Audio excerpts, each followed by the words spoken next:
दोस्तों नमस्ते। आज हम BEd second year 7th paper से राष्ट्रीय शिक्षा प्रणाली की विशेषताओं को देखेंगे।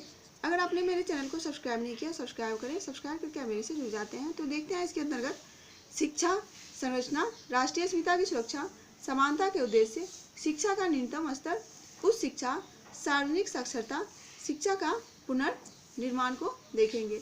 तो जो शिक्षा का संरचना है उसे देखें। संपूर्ण देश के लिए एक जैसी शिक्षा संरचना 10+2+3 हो।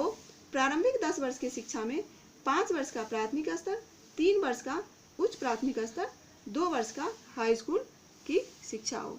राष्ट्रीय अस्मिता की सुरक्षा, भारत के समान सांस्कृतिक धरोहर, लोकतंत्र, धर्मनिरपेक्षता, स्त्री पुरुषों के बीच समानता, पर्यावरण का संरक्षण, सामाजिक अवरोधों को दूर करना, सीमित परिवार का महत्व तथा वैज्ञानिक स्वभाव का विकास करके राष्ट्रीय मूल्यों को विकसित किया जाएगा। समानता के उद्देश्य, समानता के उद्देश्य के अंतर्गत सभी को शिक्षा का समान अवसर उपलब्ध नहीं करा के वरन सभी को शिक्षा में सफलता प्राप्त करने का समान अवसर प्रदान किया जाएगा। सबको शिक्षा में तो समान अवसर मिलेगा ही, लेकिन इसके बाद जो सबको सफलता में भी समान अवसर दिया जाएगा, इस पर जो काम किया जाएगा। इसके बाद हम देखेंगे शिक्षा का न्यूनतम स्तर को। शिक्षा में प्रत्येक चरण पर दी जाने वाली शिक्षा का न्यूनतम स्तर को निर्धारित किया जाएगा। विद्यार्थी देश के विभिन्न लोगों के संस्कृति, परंपराओं तथा सामाजिक व्यवस्था को समझ सके, ऐसे उपाय किए जाएंगे। इसके बाद देखेंगे उच्च शिक्षा।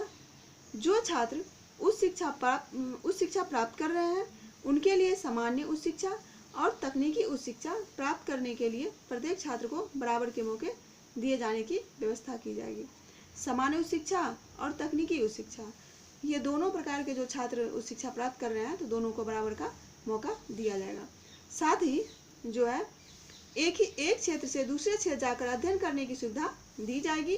शोध, विकास तथा विज्ञान एवं तकनीकी शिक्षा के विषयों में विभिन्न संस्थानों के बीच व्यापक रूप से जोड़ा जाएगा। इसके बाद हम देखेंगे सार्वजनिक साक्षरता को। युवा, गृहिणी, किसान, मजदूर, व्यापारी आदि के उनके पसंद व सुविधा के अनुसार शिक्षा जारी रखने के अवसर दिए जाएंगे। इसके लिए खुला विश्वविद्यालय तथा दूरस्थ शिक्षण संस्थाएं खोले जाएंगे, जो कि वर्तमान समय में कारगर भी हो रहा है।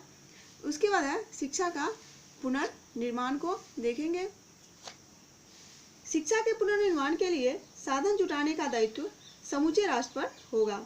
इसके अंतर्गत विश्वविद्यालय अनुदान आयोग, अखिल भारतीय तकनीकी परिषद, भारतीय कृषि अनुसंधान परिषद, भारतीय चिकित्सा परिषद, राष्ट्रीय शैक्षिक नियोजन तथा प्रशासन संस्थान राष्ट्रीय शिक्षा प्रणाली के विकास में महत्वपूर्ण योगदान देगा। इन संस्थानों को समेकित योजनाओं के साथ जोड़ा जाएगा ताकि इनमें आपस में कार्यात्मक संबंध स्थापित हो सके। तो ये था राष्ट्रीय शिक्षा प्रणाली की विशेषताओं को। धन्यवाद। आप मेरे चैनल को सब्सक्राइब करें, शेयर करें, लाइक करें।